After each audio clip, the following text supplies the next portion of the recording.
NEET പരീക്ഷ ഇപ്പോഴും സ്വകാര്യ ഏജൻസിക്ക് കൊടുക്കാൻ തന്നെയാണ് പോണേ. ഈ ബില്ലിലും സ്വകാര്യ ഏജൻസിക്ക് നീറ്റ് പരീക്ഷ കൊടുക്കില്ല എന്ന് പറഞ്ഞിട്ടില്ല.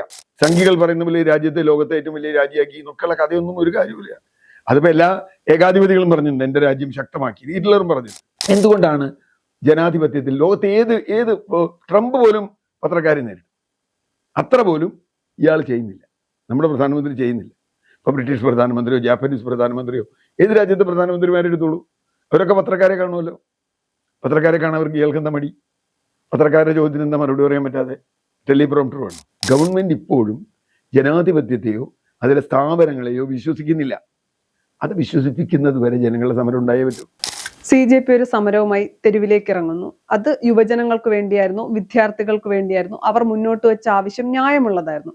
അതുകൊണ്ട് തന്നെ ആ സമരം വിജയിക്കുകയും ചെയ്തു. ഇപ്പൊ CJP തന്നെ പറയുന്നു അവർ വീണ്ടും സമരവുമായി തെരുവിലിറങ്ങാൻ പോവുകയാണെന്ന്. BJP ഭരണകൂടത്തെ താഴെ ഇറക്കുക അല്ലെങ്കിൽ കേന്ദ്ര സർക്കാരിനെ താഴെ ഇറക്കുക എന്നതാണ് ലക്ഷ്യമെങ്കിൽ അവർ നിരന്തരം സമരങ്ങളുമായി തെരുവിൽ തന്നെ ഉണ്ടാകണം. പക്ഷേ സമരങ്ങളെല്ലാം വിജയിക്കുമ്പോൾ ഞാൻ ആദ്യം പറഞ്ഞതുപോലെ ആദ്യത്തെ ഇവരുടെ സമരം ന്യായമായിരുന്നു, അതുകൊണ്ട് വിജയിച്ചു. ഇനിയും അതേ രീതിയിൽ ഇനി നടത്തുന്ന സമരങ്ങൾ വിജയിക്കുമോ എന്നൊരു ചോദ്യമുണ്ട്. പിന്നീടുള്ള കാര്യം, അവർ പറഞ്ഞ ഒരു കാര്യം, രാജ്യത്തിന്റെ പ്രധാനമന്ത്രി നരേന്ദ്രമോദി ഒരു ഇൻഫ്ലുവൻസർ ആണ്. കാര്യം നമുക്കറിയാം, അദ്ദേഹം മാധ്യമങ്ങളെ കാണാറില്ല. അദ്ദേഹത്തിന് പറയേണ്ട കാര്യങ്ങൾ പറഞ്ഞിട്ട് പോകുന്നതല്ലാതെ മാധ്യമങ്ങളെ 12 വർഷത്തിനിടയിൽ ഒരു തവണ പോലും മാധ്യമങ്ങളെ കാണുകയോ സംസാരിക്കുകയോ ചെയ്തിട്ടില്ല. ഇത്രയും വലിയൊരു സമരം നടക്കുന്നു, പോലീസ് അതിനെ കൈകാര്യം ചെയ്ത രീതി എന്താണെന്ന് നമ്മൾ കണ്ടതാണ്. അപ്പോഴും ഇൻഫ്ലുവൻസറെ പോലെ അത് അർദ്ധരാത്രിയിൽ ആണ് അദ്ദേഹം വീഡിയോ പങ്കുവയ്ക്കുന്നത്. അപ്പോൾ പോലും ഒരു മാധ്യമങ്ങൾ അഡ്രസ് ചെയ്യാൻ തയ്യാറാകാത്ത ആളാണ് രാജ്യത്തിന്റെ പ്രധാനമന്ത്രി. അപ്പോൾ അദ്ദേഹം പ്രധാനമന്ത്രിയായിരിക്കുന്നതിനേക്കാൾ നല്ലത് ഇൻഫ്ലുവൻസർ ആയിരിക്കുന്നതാണ് എന്ന് പറയുന്നത് നമുക്ക് തെറ്റാണെന്ന് പറയാൻ കഴിയില്ലല്ലോ. അല്ല, രണ്ട് ചോദ്യങ്ങൾ. ഒന്ന്, CJPയുടെ സമരത്തിന് ഭാവി എന്ത്? ഒരു 3 മാസം മുമ്പാണ് നമ്മൾ ഇങ്ങനൊരു സമരം വരും എന്ന് ചോദിച്ചിരുന്നുവെങ്കിൽ ഞാനോ സൗവർണികോ സമ്മതിക്കുമായിരുന്നില്ലല്ലോ. ഒരു 3 മാസം മുമ്പ് ഇങ്ങനെ വലിയൊരു സമരം വരുമെന്നും നീറ്റ് പരീക്ഷയിൽ വലിയ ചതി നടന്നു, വലിയ തട്ടിപ്പ് നടന്നു, അത് നടന്നു കഴിഞ്ഞപ്പോൾ കുറെ ആളുകളൊക്കെ ബഹളം ഉണ്ടാക്കി, കുറച്ച് അന്വേഷണം, CBI അന്വേഷണം, അത് ഇതെന്നൊക്കെ പറഞ്ഞു പോയി, പാർലമെന്റിൽ ബഹളം ഉണ്ടായി കഴിഞ്ഞു. അത് ഇങ്ങനൊരു പരിണാമം ഉണ്ടാവുമെന്ന് 3 മാസം മുമ്പ് നമുക്ക് പറയാൻ പറ്റില്ല. അപ്പൊ ഇനിയൊരു സമരം ഉണ്ടായാൽ ആ സമരം വിജയിക്കുമോ ഇല്ലയോ എന്നത് നമുക്കിപ്പോ ഞാൻ പറയാൻ പറ്റില്ല. പല കാരണങ്ങൾ അതിലുണ്ട്. പക്ഷെ ഒരു കാര്യം ഉറപ്പാണ്, സ്റ്റേറ്റ് ഇവരുടെ സമരത്തിന്റെ അടിസ്ഥാനം എന്താ? ജനാധിപത്യത്തിന്റെ ഏറ്റവും അടിസ്ഥാന തത്വം തിരഞ്ഞെടുക്കപ്പെട്ട സ്റ്റേറ്റ് ഭരണകൂടം ജനങ്ങളോട് അക്കൗണ്ടബിൾ ആവണം എന്നതാണല്ലോ. അതാണല്ലോ ഒരു ചോദ്യം. ഇപ്പോഴും അക്കൗണ്ടബിൾ ആയോ പൂർണ്ണമായും?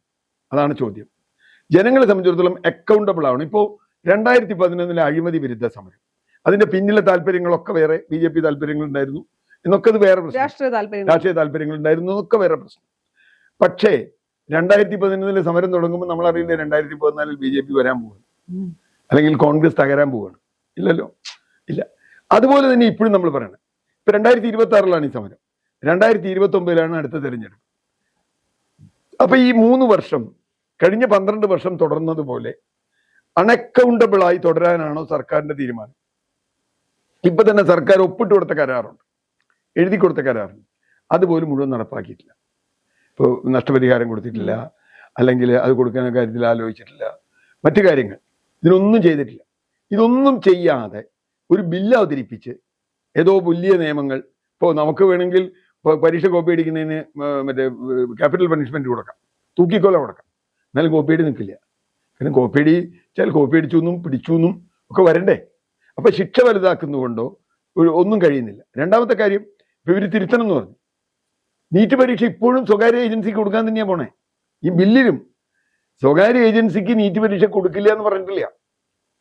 ആ സ്വകാര്യ ഇപ്പൊ ടാറ്റ ആവട്ടെ, ബിർള ആവട്ടെ, ഗോയങ്ക ആവട്ടെ, അദാനി ആവട്ടെ, ആരുവഴി ആവട്ടെ, ഒരു സർക്കാരിന്റെ അക്കൗണ്ടബിലിറ്റി അതിലുണ്ടാവുമോ? ഇപ്പോഴും ഇതിൽ ചതിച്ചതെന്താ? ഒരു സ്വകാര്യ ഏജൻസിക്ക് കൊടുത്തതാണല്ലോ ഇതിൽ ഏറ്റവും പ്രധാനപ്പെട്ട പ്രശ്നമായത്. നീറ്റ് പരീക്ഷ സ്വകാര്യ ഏജൻസിക്ക് കൊടുക്കില്ല എന്ന് ഈ ബില്ലിൽ പോലും ഇല്ല. അപ്പോൾ ഇവരെന്തിനോട് അക്കൗണ്ടബിൾ? ഈ കുട്ടികൾ ഉന്നയിച്ച ഏറ്റവും പ്രധാനപ്പെട്ട ആവശ്യങ്ങൾ, ഇനി നീറ്റ് പരീക്ഷയിൽ ഒരിക്കലും തെറ്റുണ്ടാവാൻ പാടില്ല, ആ തെറ്റ് ചെയ്ത ആളുകൾ ശിക്ഷിക്കപ്പെടണം എന്നുണ്ടെങ്കിൽ വീണ്ടും സർക്കാർ ഔട്ട്സോഴ്സ് ചെയ്യും എന്ന് പറഞ്ഞാൽ അതിനർത്ഥം ഇത് ഇവരൊന്നും കേട്ടിട്ടില്ല എന്നല്ലേ, ഒന്നും മനസ്സിലായിട്ടില്ല എന്നല്ലേ. മാത്രമല്ല, നീറ്റിന്റെ മാത്രമല്ല, ഗവൺമെന്റിന്റെ നിരവധി നടപടികളിൽ അസംതൃപ്തരായ വലിയൊരു വിഭാഗം ജനങ്ങൾ വഴിയുണ്ട്. അയോധ്യക്കൊള്ളയിൽ BJPയോട് അനുഭവമുള്ള ആളുകൾക്ക് പോലും അതിനോട് വിരോധമുണ്ടല്ലോ. തീർച്ചയായിട്ടും അവർക്ക് വല്ലാത്ത വിഷമമുണ്ടല്ലോ. എന്നിട്ട് അതിനോട് പ്രധാനമന്ത്രി എടുക്കുന്ന സമീപനം എന്താ? പ്രധാനമന്ത്രിയുടെ ഓഫീസിലുള്ള ആളുകളായി കൊള്ള നടത്തുന്നതിന് കൂട്ടുന്നതെന്നാണ് ഇപ്പൊ ഏറ്റവും ഒടുവിൽ വരുന്നത്. യോഗി പോലും അങ്ങനെ പറയുന്നു. എനിക്കറിയില്ല, എന്നാൽ യോഗി അവിടുത്തെ മുഖ്യമന്ത്രിയാ, മുഖ്യമന്ത്രിക്ക് അറിയില്ല പ്രധാനമന്ത്രിയുടെ ആളുകളാണ് ഇവിടെ വന്നതെന്നാണ് ഇൻഡയറക്റ്റ് ആയിട്ട് പറയുന്നത്.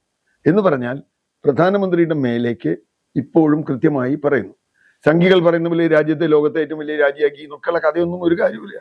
അതിപ്പോ എല്ലാ ഏകാധിപതികളും പറഞ്ഞിട്ടുണ്ട്, എന്റെ രാജ്യം ശക്തമാക്കി, ഹിറ്റ്ലറും പറഞ്ഞിട്ടുണ്ട്. പക്ഷെ എന്റെ രാജ്യം ലോകം കീഴടക്കും, എന്റെ രാജ്യം അതൊന്നും അല്ല. ജനങ്ങൾ ചോദിക്കുന്ന ചോദ്യങ്ങൾ, ജനങ്ങളെ ബാധിക്കുന്ന പ്രശ്നങ്ങൾ നിങ്ങൾ അക്കൗണ്ടബിൾ ആണോ? അക്കൗണ്ടബിൾ അല്ലെങ്കിൽ CJP എന്നുള്ള പേരാവോ വേറെ ഏതെങ്കിലും പേരാവോ എന്നറിയില്ല, സമരം ജനങ്ങളുടെ ഭാഗത്തു നിന്നുണ്ടാവും.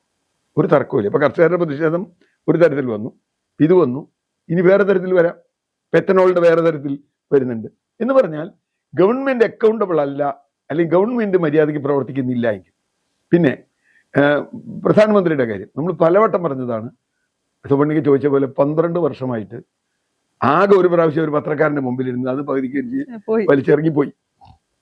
എന്തുകൊണ്ടാണ്?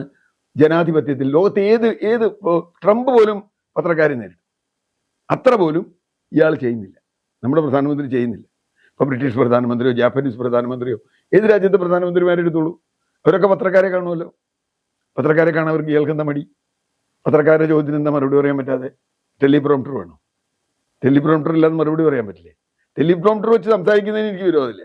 മാത്രമല്ല, ഈ സമരം ഇത്രയും തുടങ്ങി, രാജ്യത്ത് 22 ലക്ഷം കുട്ടികൾ ദുരിതത്തിലായി, അത് 3-4 വർഷമായി ആവർത്തിച്ചു, ഒരുപാട് കുട്ടികൾ ആത്മഹത്യ ചെയ്തു. ഇതൊക്കെ കഴിഞ്ഞിട്ടും സമരം തുടങ്ങി 35ാമത്തെ ദിവസം രാത്രിയാണ് ഇദ്ദേഹത്തിന് വെളിപാടുണ്ടാവും, ബോധോദയം. അതിലും ഈ സമരത്തെക്കുറിച്ചോ പോലീസ് അതിക്രമത്തെക്കുറിച്ചോ ഒന്നും പറയുന്നില്ല. എന്ന് പറഞ്ഞാൽ അദ്ദേഹം ഇങ്ങനെ ഏകപക്ഷീയമായി ആരെയൊക്കെ കാണിക്കാൻ വേണ്ടി ഒന്ന് പറയുന്നു. അങ്ങനെ ആണോ പ്രധാനമന്ത്രി പറയേണ്ടത്? പ്രധാനമന്ത്രി എവിടെയാ പറയേണ്ടത്? ജനങ്ങളോട് പറയണം, പത്രക്കാരോട് പറയണം, പാർലമെന്റിൽ പറയണം. പാർലമെന്റ് ഇതൊന്നുമില്ല. ഒരു ജനാധിപത്യ സംവിധാനത്തിലും പുള്ളിക്ക് വിശ്വാസമില്ല. പുള്ളി ഏകപക്ഷീയമായി ഒരു ഇത് നോക്കി വായിച്ചങ്ങ് പറയുകയാണ്. അതല്ല ജനാധിപത്യം. ജനാധിപത്യത്തിൽ കൃത്യമായ ഇന്ററാക്ഷൻ, ജനങ്ങളോട് കണക്ക് പറയാ. 5 വർഷം ജയിച്ചാൽ എനിക്ക് തോന്നിയതൊക്കെ ചെയ്യാന്ന് പറയുന്നതല്ല ജനാധിപത്യം. ഇവിടെ ഇവര് ഇപ്പോഴും അക്കൗണ്ടബിൾ ആയിട്ടില്ലെങ്കിൽ തീർച്ചയായും ജനങ്ങളുടെ പ്രതിരോധം ഉണ്ടാവും. അതിപ്പോൾ അഭിജിത്ത് ദീപ്കെ ചെയ്യുമോ അല്ലെങ്കിൽ വേറെ ആരെങ്കിലും ചെയ്യുമോ എന്നുള്ളതല്ല. അദ്ദേഹം തന്നെ പറഞ്ഞതുപോലെ ഞാനൊരു നിമിത്തമാണ്, ഞാനൊരു ഹീറോ ഒന്നുമല്ല, ഞാനൊരു സാധാരണ മനുഷ്യനാണ്, ഞാനിവിടെ വന്നു. പക്ഷേ അതിന് സർക്കാർ നേരിട്ട രീതി എന്താ? ഒട്ടും ജനാധിപത്യമായിട്ടല്ലേ.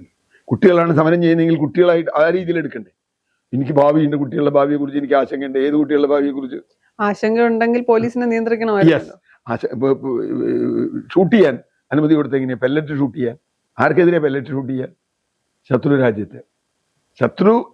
രാജ്യത്തെ പട്ടാളക്കാർക്കെതിരെ ഉപയോഗിക്കുന്ന പെല്ലറ്റ്, അതുപോലെ ഈ കാലഹരണപ്പെട്ട ടിയർ ഗ്യാസ്.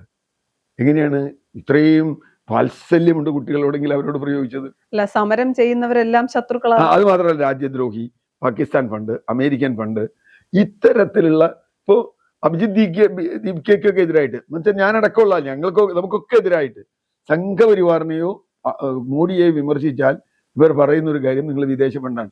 ഈ വിദേശ ഫണ്ട് ഒരു പ്രാവശ്യം ഒന്ന് കണ്ടെത്തിയൊന്നു. ഇവിടെ എന്തൊക്കെ സംവിധാനങ്ങളുണ്ട്? ED ഉണ്ട്, CBI ഉണ്ട്, ഇവർക്ക് റോ ഉണ്ട്. ഇവർക്ക് വിദേശ ഫണ്ട് വന്നതോ പാകിസ്ഥാൻ ഫണ്ട് വന്നതോ എവിടെയെങ്കിലും കണ്ടെത്തിയോ? പിന്നെ എങ്ങനെ ആക്ഷേപിക്കുക? ജിഹാദി, ഇത് സ്ഥിരമായി ഉപയോഗിക്കുന്ന വാക്കാ. ആളുകൾക്ക് മടുത്തു പോകും. അത് പറഞ്ഞല്ല അതിനെ നേരിടേണ്ടത്. ഇത്രയും വലിയ ദുരന്തം സംഭവിച്ചു എന്ന് സർക്കാർ അത് കഴിഞ്ഞിട്ട് ഉടനെ വേറെ അടുത്ത 2ാമത് പരീക്ഷ നടത്തുക, അതിൽ 1.5 ലക്ഷം കുട്ടികൾ എഴുതാതിരിക്കുക. ആ കുട്ടികളുടെ കാര്യത്തെക്കുറിച്ച് ഇങ്ങനെയൊക്കെ വല്ലതും ഉണ്ട്? ആത്മഹത്യ ചെയ്ത കുട്ടികളുടെ കാര്യം സമ്മതിച്ചെങ്കിലും അങ്ങനെ എഴുതാത്ത കുട്ടികൾ എവിടെയുണ്ട്? ആ കുട്ടികളുടെ കാര്യത്തിൽ എന്താ ഉത്തരവാദിത്വം? 2ാമത് പരീക്ഷ എടുത്തപ്പോൾ എഴുതാൻ പറ്റില്ല. അതിനുവേണ്ടി 1.5 ലക്ഷം കോടി രൂപ കുടുംബങ്ങൾ ചെലവാക്കി എന്ന് പറയുന്നു. അതിനെപ്പറ്റി ഇയാൾക്ക് വല്ല ബോധലക്ഷണമുണ്ടോ? ഇല്ലല്ലോ. അപ്പോൾ ആ അർത്ഥത്തിൽ ഞാൻ പറയുന്നത് ഇതിനൊരു അക്കൗണ്ടബിലിറ്റി ഇല്ല. ഗവൺമെന്റ് ഇപ്പോഴും ജനാധിപത്യത്തെയോ അതിലെ സ്ഥാപനങ്ങളെയോ വിശ്വസിക്കുന്നില്ല. അത് വിശ്വസിപ്പിക്കുന്നത് വരെ ജനങ്ങളുടെ സമരം ഉണ്ടായേ പറ്റൂ. ജനങ്ങളുടെ സമരം ഉണ്ടാവും. CJP സമരം നിർത്തിയാൽ ചിലപ്പോൾ CJP ജയിക്കും, ചിലപ്പോൾ അതിന് വേറെ. മാത്രമല്ല, ഈ സമരം ഉണ്ടാക്കിയ ഒരു കാര്യം, പ്രതിപക്ഷത്ത് ഒരു വലിയ ഐക്യം രൂപപ്പെട്ടിട്ടുണ്ട്. അത് ഇവർക്ക് നല്ല പേടിയുണ്ട്. കാരണം പ്രതിപക്ഷ കക്ഷികളെയും ഈ കുട്ടികൾ കുറെ പാഠങ്ങൾ പഠിപ്പിച്ചിട്ടുണ്ട്. കുട്ടികൾ അവരെ പഠിപ്പിച്ചു. അപ്പൊ സാധാരണ അങ്ങനല്ലേ പഠിപ്പിക്കുക, ഇതങ്ങനെയല്ല. കുട്ടികൾ അധ്യാപകരെ പഠിപ്പിച്ചു, നേതാക്കളെ പഠിപ്പിച്ചു, മര്യാദയ്ക്ക് ഇന്നില്ലേ നിങ്ങളുടെ പരിപാടി ചെയ്തു. അത് ഇവർ ചെയ്യണം. അങ്ങനെ ചെയ്താൽ ഇപ്പോൾ സോനം വാങ്ചുക്കിനെ കൊണ്ടുവന്നു. ഞാൻ സോനം വാങ്ചുക്കിന്റെ ഒരു ആരാധകനൊന്നുമല്ല. സോനം വാങ്ചുക്കുമായിട്ട് 100 കാര്യങ്ങളിലേക്ക് അഭിപ്രായ വ്യത്യാസമുണ്ട്. ഇപ്പോൾ കാശ്മീരിന്റെ വിഷയത്തിലാണെങ്കിലും, ഡിമോണറ്റൈസേഷന്റെ വിഷയത്തിലാണെങ്കിലും, ന്യൂ എഡ്യൂക്കേഷൻ പോളിസിയുടെ വിഷയത്തിലാണെങ്കിലും, ഇതൊക്കെ BJP പക്ഷത്താണ് ഈ വാങ്ചുക്ക് നിന്നത്. പക്ഷെ അത് കാര്യമില്ല. അദ്ദേഹം ഇവിടെ കുട്ടികളുടെ ഈ സമരത്തിന് നേതൃത്വത്തിന് വന്നു. എന്നിട്ടും അദ്ദേഹത്തെ കൊണ്ടുപോയി മറ്റേ ഇത് കൊടുത്തു എന്നൊക്കെയാ പറഞ്ഞത്, മാറ്റി. പക്ഷെ അദ്ദേഹം മാറ്റിയിട്ട് കുട്ടികൾ മാറിയില്ലല്ലോ. കുട്ടികൾ അങ്ങനെ ഏതെങ്കിലും ഒരു നേതാവിന്റെ പിന്നാലെയോ പാർട്ടിയുടെ പിന്നാലെയോ പോകുന്നവരല്ല. അതുകൊണ്ട് അവരെ ധൈര്യമുണ്ട്. ഞാൻ മനസ്സിലാക്കുന്ന ഒരു കാര്യം കൂടിയുണ്ട്, കർഷകർ ഈ സമരത്തെ പിന്താങ്ങാൻ റെഡിയായിട്ട് വന്നിട്ടുണ്ട്. അപ്പോൾ അവരും ഇതിന് വരികയാണെങ്കിൽ, കർഷകരും അവരും ഇതിനെ അഫക്റ്റഡ് പാർട്ടിയാണ്. അവരുടെ മക്കളും ഉണ്ടല്ലോ ഇതിൽ. ഒരുപാട് രക്ഷിതാക്കൾ വരാം, മറ്റു പല വിഷയങ്ങളിൽ ദുരിതം അനുഭവിക്കുന്ന ആളുകൾ വരാം. അങ്ങനെ വന്നാൽ, ഇപ്പോൾ E20 വരുന്നത് പോലെ വന്നാൽ തീർച്ചയായും ഗവൺമെന്റ് ഡിഫൻസ് തന്നെയാണ്. സമരം പിന്നെ ഒരു കാര്യം, സമരം ജയിക്കുക തോൽക്കുക എന്നുള്ളത് ക്രിക്കറ്റ് മാച്ചോ ഫുട്ബോൾ മാച്ചോ ഒന്നുമല്ല. സമരം ജനങ്ങൾ ഉണ്ടാക്കുന്ന ഒരു ഇമ്പാക്റ്റാണ്. ആ ഇമ്പാക്റ്റാണ്. ഇപ്പോൾ 2011 അഴിമതി വിരുദ്ധ സമരം, ആ സമരം ജയിച്ചോ തോറ്റോ എന്ന് വെച്ചാൽ നമുക്കറിയില്ല. ആ സമരം ജയിച്ചു നമുക്ക് ആളുകൾ പറഞ്ഞത് 2014 ഭരണമാറ്റം വന്നപ്പോഴാണ്. അപ്പോൾ ഇതൊരു ക്രിക്കറ്റ് മാച്ചോ ഫുട്ബോൾ മാച്ചോ അല്ലാത്തതുകൊണ്ട് ജനങ്ങളിൽ ഇതുണ്ടാക്കുന്ന ഒരു വികാരമുണ്ട്. ഈ CJP സമരം തനി അന്ധഭക്തന്മാരല്ലാത്ത ആളുകളുടെ ഉള്ളിലൊക്കെ ഒരു വേവലാതി ഉണ്ടാക്കിയിട്ടുണ്ട്, BJP അംഗങ്ങളുടെ അടക്കമുള്ളിൽ. കാരണം കുട്ടികളുടെ ഉള്ളിൽ ആശങ്ക ഉണ്ടാക്കിയിട്ടുണ്ട്. മാത്രമല്ല, ഓരോ തെരഞ്ഞെടുപ്പ് കഴിയുമ്പോൾ തോറും പുതിയ പുതിയ ജനറേഷനല്ലേ കൂടുതൽ വോട്ട് ചെയ്യാൻ വരുന്നത്. ആ ജനറേഷന് അവർക്ക് ജനാധിപത്യത്തിൽ അവർ അവകാശം ഉപയോഗിച്ചാൽ, അക്കൗണ്ടബിൾ ആയ ഒരു ഗവൺമെന്റ് ഞങ്ങൾക്ക് വേണമെന്ന് പറഞ്ഞാൽ, അങ്ങനെ തീരുമാനിച്ചാൽ, പല രാജ്യങ്ങളിലും ജനാധിപത്യത്തിനകത്തു നിന്നും പുറത്തു നിന്നും ഇത്തരം അട്ടിമറികൾ ഉണ്ടായിട്ടുണ്ട്. ബംഗ്ലാദേശിലോ ശ്രീലങ്കയിലോ അല്ലെങ്കിൽ മറ്റു രാജ്യങ്ങളിലോ ഉള്ളതുപോലെയല്ല. അവിടെയൊക്കെ ജനാധിപത്യം ദുർബലമായി. ഇവിടെ ജനാധിപത്യം ശക്തമാണ്, പ്രതിപക്ഷം ശക്തമാണ്, ജനാധിപത്യ ബോധം ജനങ്ങളിൽ ശക്തമാണ്. അടിയന്തരാവസ്ഥയെ തോൽപ്പിച്ച ഒരു ജനതയാണ് ഇത് എന്നറിയണം. അങ്ങനെ വരുമ്പോൾ തീർച്ചയായും പേടിക്കണം. സമരം മുമ്പോട്ട് കൊണ്ടുപോകുക തന്നെ ചെയ്യും. ജനങ്ങൾ എന്തായാലും സമരത്തിലുണ്ടാവും.